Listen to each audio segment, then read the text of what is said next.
Hey everybody, it's Rory from A&S Gear, and we're going to look at a brand new gun from First Strike today. This is the First Strike T15 PDW. So it's a very compact, very small, like close quarter combat style rifle setup here. Comes with a lot of the features that people have already had access to for the standard T15, with a whole new front end system on here. So what I have here is this is a standard T15. And we'll put that one here, and then we'll look at this one to kind of look at the differences. You can see the stock is really probably the first major difference that you'll see. It comes with the Pdw stock, which has been available for a while for the T15, but it comes already installed on it. And you can see with the collapsible Pdw stock, the small one here, the line out is on the bottom here. So no longer can you put a tank on it. If you've looked at the Pdw stock, you already know that. You just have a remote line set up so that you can run a hose out the bottom of it.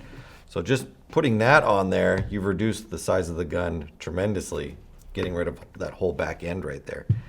And putting a remote line on is not a big deal. It's actually a little bit easier to maneuver than the whole thing. And it's lighter too. This section of the gun, between the two, is the same. Same magazine, same body, all that same stuff. It's identical right there. Getting to the front is where the other difference is. So on the front of the PDW setup, you have a 7-inch, I believe, 7-inch free-floating key mod rail system up here.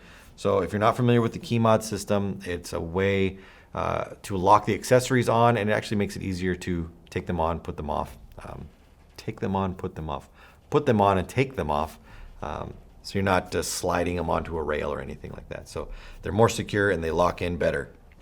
So you get that. You get the key mod on the side, bottom, and other side, and you get the standard Picatinny on the top right there. Now the barrel is an 8.5-inch smooth bore Lapco barrel, and then it comes with what they call their Raging Donkey. I'm not making that up. Raging Donkey barrel tip, and it is a amplifier tip, so it's going to make the gun louder.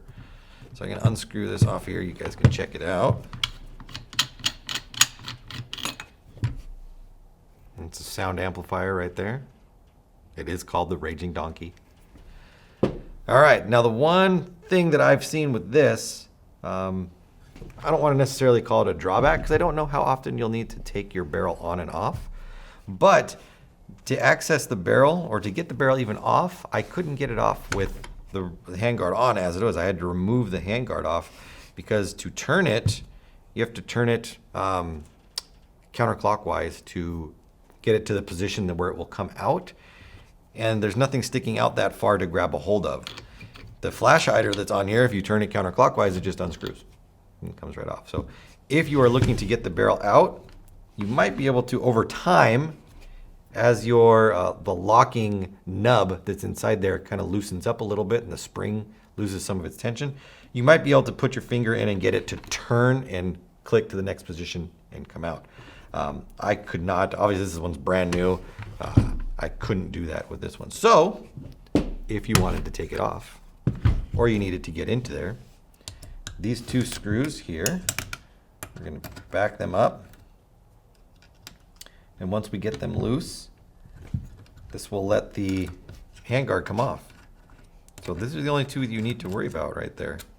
Once those two are off, we can kind of just wiggle this forward. I'm going to be careful not to scratch my barrel when this thing finally comes loose. Right there. And then I can turn it and I can slide it out. Let's go ahead and put it back in. There we go. It's locked in. Now it's in a mag-fed position. And then if I rotate it further, it comes up to the hopper-fed position. And if I open this, I should see the window right there. You can see that's in there. If I rotate back, mag-fed position right there, and then rotate one step further, and it unlocks so that it comes out. So I'm going to leave it in the mag-fed position. Since I've got the magazine in there, slide this back on, line it up so it's vertically lined up with the rail system. So if you have a device or a mount that you're putting on here that is going to span the two areas right here, you don't want this one to be slightly off, because then they wouldn't line up or attach properly. All right. Let's go ahead and put this back on. So it's not hard to get the barrel out. It's, not, a bunch of screws that you have to take off to get to it. It's only 2 screws, and it slides right off, so it's easy to do. It's just a little bit harder to get to. Not a big deal. I don't know how often you would be doing that. Although I guess I could see if you were switching back and forth between mag-fed and hopper-fed, you might run into that issue where if you tried to turn the barrel back to go to the mag-fed position, where the barrel might not rotate. So you'd have to actually take the shroud off and do that. So, or maybe you can get a longer barrel. Then you wouldn't have to worry about it. Slightly longer on there, so it sticks out a little bit further. But this is the new T15 PDW. Major differences on the front, difference on the back. Middle stays the same. So it's available through the website. Order yours now through ansgear.com.